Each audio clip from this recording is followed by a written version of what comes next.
इस्लाम का आज सबसे बड़ा लक्ष्य है गजवाए हिंद। भारत में एक भी हिंदू विचारक, एक भी हिंदू धर्मगुरु या एक भी हिंदू नेता आपको गजवाए हिंद के बारे में बताता हुआ नहीं मिलेगा। इसका कारण है उनके मन में इस्लाम के जिहादियों का भय। हिंदुओं, गजवाए हिंद की तैयारी उनकी पूरी है। और हिंदुओं, तुम इसका कारण जानते हो। गजवाए हिंद पहले क्यों हुआ और अब दोबारा क्यों होगा? क्योंकि तुम अपने धर्म पर नहीं हो। हिंदुओं, यदि गजवाए हिंद से बचना चाहते हो, गजवाए हिंद को समझो। कि नबी अकरम सल्लल्लाहु अलैहि वसल्लम ने इरशाद फरमाया, इसाबतानी मिन उम्मती अहरज़हुमुल्लाहु मिनन नार। दो लश्कर मेरी उम्मत में ऐसे होंगे, अहरज़हुमुल्लाहु मिनन नार, वो दोनों पूरी की पूरी फौजें जन्नती होंगी, उनमें एक भी जहन्नमी नहीं होगा।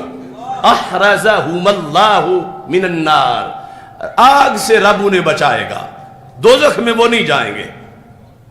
दो लश्कर मेरी उम्मत में ऐसे आएंगे मेरे बाद, अहरज़हुमुल्लाहु मिनन नार, रब उनको आग से महफूज रखेगा।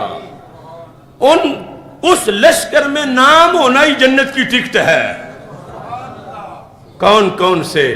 फरमा इसाबतुन तग़ज़ुल हिंदा, एक तो वो लश्कर जो ग़ज़वा हिंद करेगा, इसाबतुन तग़ज़ुल हिंदा व इसाबतुन तकूनु माई सबने मरियम अलैहिस्सलाम। दूसरा वो लश्कर जो हजरत ईसा अलैहिस्सलाम की क़यादत में जिहाद करेगा दज्जाल के खिलाफ। यहां इस हदीस के अंदर जो मैंने आपके सामने पहली हदीस बयान करना शुरू की है, इसका तर्जुमतुल बाब ग़ज़वतुल हिंद है, बाबु ग़ज़वतुल हिंद। और इसकी फन्नी हैसियत कि हदीस का दर्जा क्या है, किस दर्जे की हदीस है, तो दर्जे के लिहाज से ये हदीस सही है। मेरे पास बहुत सी हदीसें हैं ग़ज़वा हिंद की जिनके जुदा जुदा हवाला जात हैं। ये खुशखबरी और ये इसलिए था रसूल अकरम सल्लल्लाहु अलैहि वसल्लम की तरफ से कि उस वक़्त मैं ज़ाहिरी हयात में मौजूद नहीं हूँगा, तो मुजाहिदों का जज्बा बढ़े और उन्हें इस सिलसिले में पता हो कि ये कोई फजूल काम नहीं है। इसके लिए रसूल अकरम सल्लल्लाहु अलैहि वसल्लम ने अपना लाहे अमल इरशाद फरमाया है और उसके लिहाज से फिर इसके दलाइल भी इरशाद फरमाए हैं। इस सिलसिला में दूसरी अहादीस पेश करने से पहले ये जो फतूहुल बुल्दान है इमाम बलाज़री की, उसके अंदर लिखा है हजरत फारूक आज़म रज़ी अल्लाह तआला अन्हु ने सर्वे करवाया इधर के मामलात का कि उधर ग़ज़वा हिंद का सरकार ने फरमाया हुआ है और हमने करना है। तो यहां बाब है बलाज़री की फतूहुल बुल्दान में, फतूहुस सिंध, ग़ज़वा हिंद फतूहुस सिंध। इस ग़ज़वा हिंद के लफ्ज़ पर भी हमारी अल्लाह के फजल से बहुत ताकीक है कि लफ्ज़, उस ताकीक में लफ्ज़ सिंध पुराना है, हिंद उसके बाद इस्तेमाल हुआ कि जब संस्कृत वाले और उधर फारसी वाले वो सीन को इस लहजे में पढ़ रहे थे जिस तरह हा होती है, तो सिंध को फिर हिंद पढ़ा गया। यानी सिंध लफ्ज़ जो था असल था, उसके बाद उसको हिंद के प्रोनाउंसिएशन के साथ अदा किया जाने लगा और फिर उसके आगे जो मराहिल हैं वो भी सारे हवाला जात हमारे पास मौजूद हैं। बहरहाल यहां यह सूरत हाल है कि हजरत फारूक आज़म रज़ी अल्लाह ताला अन्हु ने लश्कर भेजा था बहरैन और ओमान में 15 हिजरी को। तो उसमें हजरत उमर रज़ी अल्लाह ताला अन्हु ने उधर भेजा था हजरत उस्मान बिन अबिल आस सकफी को और उनके भाई हकम को जिस वक्त वहां से फतूहात का सिलसिला मुकम्मल हुआ, फलम्मा राजा अल जैश कातबा इला उमर, हज़रत उमर रज़ी अल्लाह तआला अन्हु को लिखा कि ये इलाके तो हमने फतह कर लिए, अब आगे क्या हुक्म है। फ़कातबा इलैहि उमर, तो हज़रत उमर रज़ी अल्लाह तआला अन्हु ने जवाबी खत में लिखा कि तुम मुझे जाने से पहले ये जो तरीका था कि सर्वे करके बताओ हिंद की सरजमीन का और उसके रस्तों का, और ये जो बहरी रास्ता है इसके लिहाज से मुझे तुम खबर दो। और उसमें आगे दीबल तक का जिक्र मौजूद है, और यहां लिखा है कि जो रिपोर्ट पहुंची वो एक दूसरी गजबा यानी बहरी जंग के लिहाज से, ये ज़हबी ने सेजुर आलाम नोबला में लिखा है कि बताया गया कि ये जो समुंदर है इतना बड़ा समुंदर है कि अगर मौजों पे आया हुआ हो तो फिर कश्तियां डूब जाती हैं, और अगर ठहरा हुआ हो तो इसकी इतनी हैबत तारी होती है बंदा पागल हो जाता है। तो हजरत उमर रज़ी अल्लाह तआला अन्हु ने कहा, मेरे नजदीक एक फौजी की जान सारी सल्तनत से ज्यादा कीमती है, तो अभी मैं नहीं भेजूंगा, हम अपनी बहरी कुव्वत मजीद मजबूत करेंगे तो फिर बहरी जंग हम करेंगे। अब अगला मरहला जो हजरत उस्मान गनी रज़ी अल्लाह तआला अन्हु का था, तो आपने जो हजरत अब्दुल्ला बिन आमिर बिन कुरैज को इराक की तरफ भेजा, यह रास्ता जो इराक से ईरान और आगे बलोचिस्तान, इसकी लिहाज से हजरत उस्मान गनी रज़ी अल्लाह तआला अन्हु ने हुक्म दिया अब्दुल्ला बिन आमिर बिन कुरैज को अन युवज्जिहा इला सिगारिल हिंद, कि किसी बंदे को आप हिंदुस्तान की सरहदों की तरफ भेजो। हजरत उस्मान गनी रज़ी अल्लाह तआला अन्हु ने हुक्म दिया, और जो पूरा सर्वे करके आए कि वहां क्या हालात हैं, जंग लड़ेंगे तो कैसे लड़ेंगे, जो इस नुक्ता नजर से मालूमात जरूरी थी। तो हजरत अब्दुल्ला बिन आमिर रज़ी अल्लाह तआला अन्हु ने इस काम के लिए हकीम बिन जबला अब्दी को भेजा। तो हकीम बिन जबला अब्दी ये बर्रे सगीर का सर्वे करके वापस पहुंचे हजरत उस्मान गनी रज़ी अल्लाह तआला अन्हु के जमाने में, और जब वापस पहुंचे तो उन्होंने जाकर हाल बयान किया, पानी कैसा है यह बयान किया, फल कैसे हैं, और चोर डाकू किस अंदाज के हैं। यानी सारी चीजें इलाके की देखनी होती हैं कि सारा लश्कर भेजना है, लुटी ना जाए, ये सारा तबसरा वो तफसीलन अलग किसी मौजू में बयान करेंगे।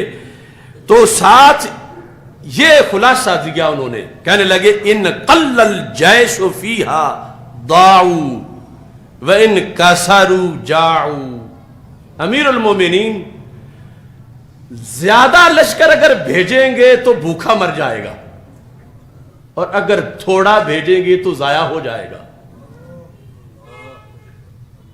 यानी दश्त तो दश्त रहे दरिया भी न छोड़े हमने, बहरे जुल्मात में दौड़ा दिए घोड़े हमने। इसके साथ ये सर्वे भी था कि आगे जाके जीना भी है, रहना भी है, तो पहले मालूम तो सारा कर ले। तो इस बुनियाद पर सर्वे करवाया जा रहा था। यानी इस जिहाद के साथ ये हिकमतें और ये सारा, इसमें हज़रत उस्मान गनी रज़ी अल्लाह तआला अन्हु ने जब ये लफ्ज़ सुने कि कह रहे हैं कि सूरत हाल ऐसी है कि अगर इन कल्लल जैश फीहा दाऊ, ये जो लफ्ज़ जाए बोलते हैं ना, वो असल में दाऊ जाया हो जाएगा लश्कर, कुछ फतह भी नहीं होगा, बंदे भी वहीं रह जाएंगे, लश्कर ज्यादा चाहिए वहां के लिए।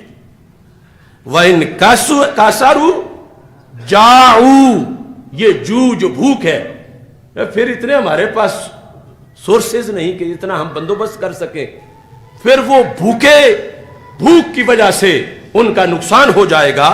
तो इस बुनियाद पर हजरत उस्मान गनी रज़ी अल्लाह तआला अन्हु ने भी ये फैसला मुअत्तल कर दिया। आगे बलाजरी की रवायत के मुताबिक पहला लश्कर जो हिंद की तरफ आया मौला अली के हुक्म पे आया रज़ी अल्लाह तआला, और दूसरा जो आया वो हजरत अमीर मुआविया के हुक्म पे आया रज़ी अल्लाह तआला। बाकायदा उसका 44 हिजरी लिखा हुआ है। तो ये अभी एक हदीस जो पहली थी उसके लिहाज से चंद उमूर आपके सामने जिक्र किए, और अब इससे अंदाजा लगाएं कि हमारे महबूब तो कोई जगह अंधेरी छोड़ के ही नहीं गए कि आज हमें जरूरत हो तो हम कहें यहां बल्ब नहीं लगाया था और ये चौक तो पता ही नहीं चल रहा कि दाएं मुड़ना है, बाएं मुड़ना है, सामने जाना है। सरकार को रब ने इल्म ही इतना दिया था कि मेरे आका सल्लल्लाहु अलैहि वसल्लम ने हर गली, हर चप्पे और हर घड़ी के लिए उम्मत को जो चाहिए था सरकार अता फरमा के गए हैं। हुजूर सल्लल्लाहु ताला अलैहि वसल्लम जिहाद में शरीक हुए, तकरीबन 17 जिहाद आपने फरमाया, 17 गज़वात में शरीक हुए। तो जिस जंग में हुजूर तशरीफ ले जाते हैं उसको गज़वा कहते हैं। क्या कहते हैं? गज़वा। और जिसमें हुजूर नहीं शरीक थे, सहाबा गए थे, उसको सरिया कहते हैं। क्या कहते हैं?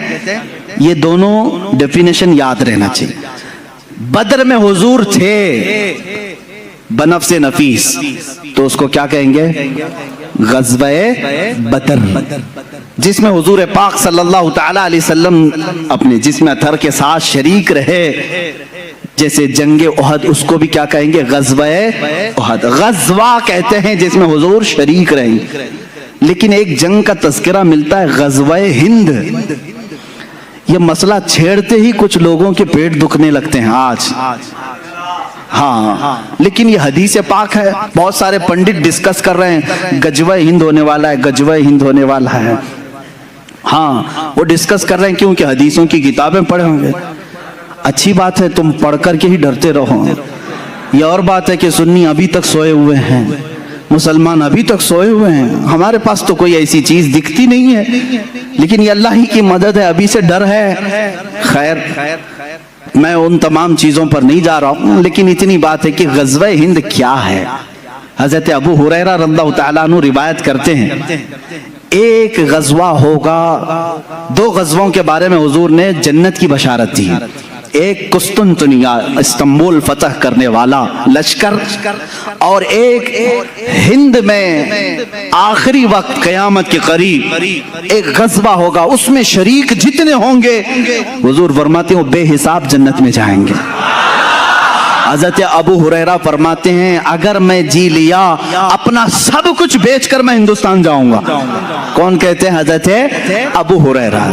अब वो गज़वे की डिटेल फिर किसी मौके पर अर्ज करूंगा, गज़वे की डिटेल फिर कभी अर्ज करता हूं। लेकिन मुझे यहाँ पर बात ये करनी है, ये क़यामत के करीब होने वाला है, क़यामत के करीब होने वाला है, और उसको कहा क्या जा रहा है? गज़वाए हिंद। और गज़वे की डेफिनेशन मैंने क्या बताया? जिसमें रसूल पाक, तो ये तो अभी हो रहा है। गज़वा कैसे? मुहद्दिसीन ने कहा, ऐ लोगों घबराओ मत, उस गज़वे में भी रसूल तशरीफ लाएंगे। हुजूर पाक सल्लल्लाहु ताला अलैहि वसल्लम रूहानियत के साथ जलवाबार होंगे, इसलिए उसको जंगे हिंद नहीं कहा गया, गज़वाए हिंद कहा गया है। गज़वाए हिंद कहा गया। इससे पता चलता है कि रसूल क़यामत तक जिंदा हैं और जंगों की क़यादत भी करेंगे इंशाअल्लाह। हम गरीबों के आका पे बेहद दुरूद, हम फकीरों की सरबत पे लाखों सलाम। मेरे आका सल्लल्लाहु ताला अलैहि वसल्लम की हयात तय्यबा को यकीन के साथ रखो मेरे अजीजों। रसूल करीम सल्लल्लाहु ताला अलैहि वसल्लम हैं, सुनते भी हैं, देखते भी हैं, मदद भी फरमाते हैं। इस अकीदे के साथ जियोगे, बहुत सारी चीज़ों में तुम्हारे तमीज़ आ जाएगी, बहुत सारी चीज़ों में सुधार आ जाएगा। बल्कि आपको ये भी बात मैं बताऊं, हर जुमेरात को हुजूर फरमाते हैं मेरी उम्मत के अमाल मेरे पास पेश किए जाते हैं। क्या मुर्दों के पास अमाल पेश किए जाएंगे? हुजूर फरमाते हैं मेरी उम्मत के अमाल में हर जुमेरात को देखता हूँ, अच्छे हो तो अल्लाह का शुक्र बजा लाता हूँ, बुरे हो तो अल्लाह की बारगाह में इस्तिग़फ़ार करता हूँ। मेरे आका हर जुमेरात अपनी उम्मत के अहवाल सुन रहे हैं, फरिश्ते पहुंचा रहे हैं। अब भी अकीदा नहीं तुम्हारा कि रसूल जिंदा हैं, हमारे अमाल भी देख रहे हैं। इसलिए मेरे अजीजों अब इस अकीदे के साथ उठो یہ جمعرات آئے گی تو خیر مناؤ, کہیں میرے برے اعمال میرے آقا کے پاس نہ چلے جائیں, حضور کی بارگاہ میں میری برائیاں میرے گناہ نہ پیش کیے جائیں, اس لیے جمعرات آنے سے پہلے توبہ کر لوں, کچھ نیکیاں کر لوں, تاکہ میرے آقا صلی اللہ علیہ وسلم کے دربار میں اچھائیاں پیش کی جائیں. اسی لیے بزرگان امت کا یہ طریقہ رہا ہے, وہ جمعرات کے دن روزہ رکھا کرتے تھے. پوچھا جاتا کیوں روزہ رکھتے ہو جمعرات, تو یہ کہتے آج رسول کے پاس اعمال جا رہے ہیں, اگر آج جائیں گے تو رسول کو فرشتے یہ بھی بتائیں گے فلاں کا بیٹا یا رسول اللہ آج روزے سے ہے, میرے آقا کی بارگاہ میں میں روزے کے عالم میں پیش ہونا چاہتا ہوں. میرے عزیزو, یہ ساری دلیلیں ہیں اسی بات کی, یا رسول اللہ تو زندہ ہے واللہ, تو زندہ ہے واللہ, میری چشم عالم سے چھپ جانے والے, چمک تجھ سے پاتے ہیں سب پانے والے, میرا دل بھی چمکا دے چمکانے والے. یا رسول اللہ میں مجرم ہوں آقا مجھے ساتھ لے لو, میں مجرم ہوں آقا مجھے ساتھ لے لو, کہ رستے میں ہیں جا بجا تھانے والے.